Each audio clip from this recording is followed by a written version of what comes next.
Is your Pixel phone's internet not secure? Want to block ads or protect your browsing without installing extra apps?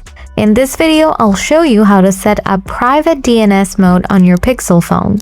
Let's get started. Open Settings on your Pixel and tap on Network and Internet. Now select Private DNS from the list.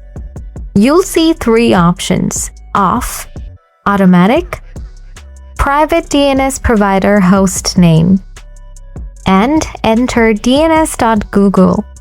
Then tap Save. Make sure your internet connection is active, or the DNS may not work properly. That's it. You've now successfully set up private DNS on your Pixel phone. If this video helped you, don't forget to like, subscribe, and check out more quick tech tutorials. Have you got any questions? Drop them in the comments below.